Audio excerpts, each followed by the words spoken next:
turn here. I've honestly never seen anything quite like it. And the organizers say that pre-COVID, they might cremate 7 or 8 people a day. Today alone, they've already cremated 55 bodies, and it's not even lunchtime.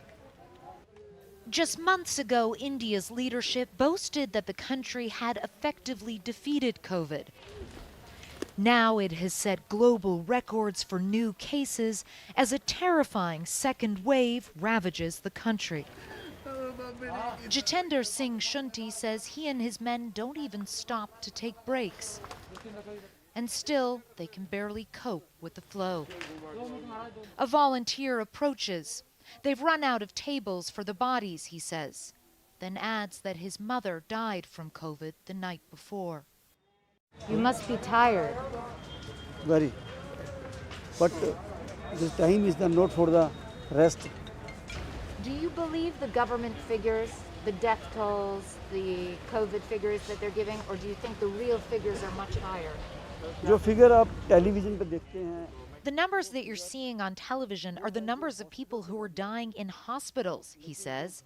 They're not factoring in the people who died at home in isolation. If those numbers are added, the actual number will go up by 3 times. To keep up with those mounting numbers, the crematorium has been forced to expand, creating an overflow area in a neighboring car park. Shyam Sharma is saying goodbye to his 45-year-old younger brother. Last night, I was thinking that his health is improving, but suddenly the phone of doctor came on my mobile phone that your brother has expired. Do you think his death could have been prevented? Yes, I think we can save him with a better health hospital.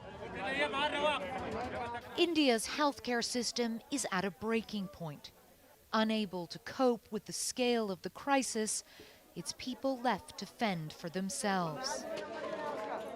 This crowd has been waiting for 6 hours for the chance to get some oxygen. They can't rely on the state.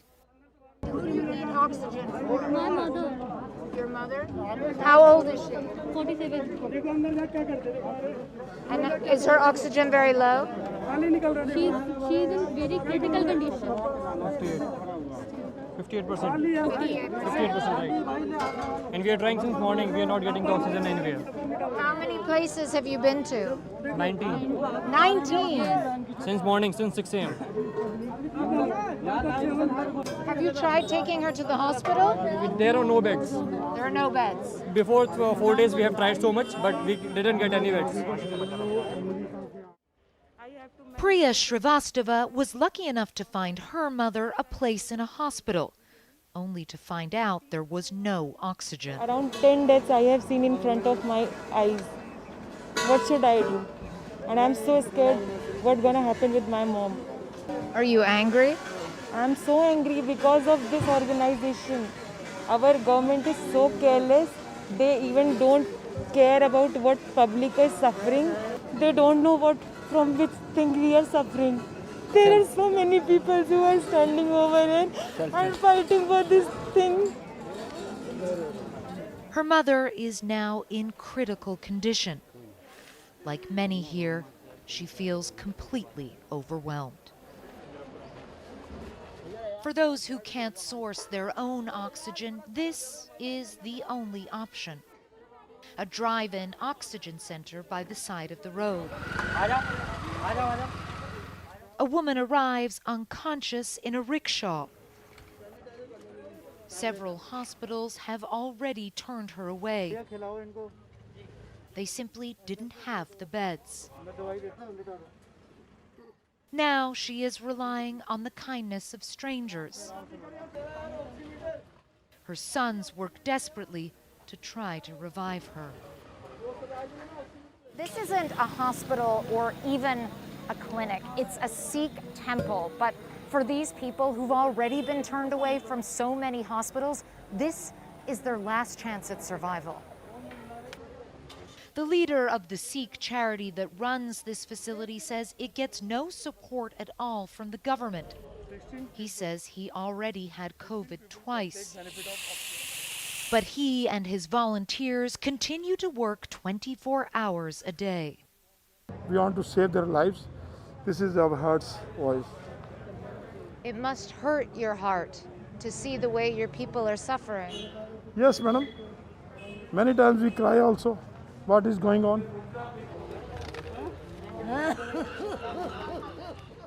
It is impossible to escape the tragedy of this vicious second wave.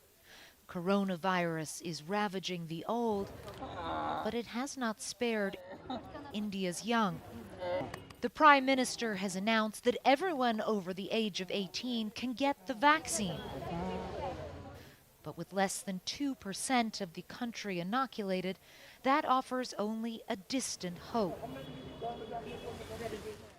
So India's capital continues to burn, suffocated by the rampant spread of this deadly virus. A city and a country brought to its knees, praying for respite. Clarissa Ward, CNN, New Delhi.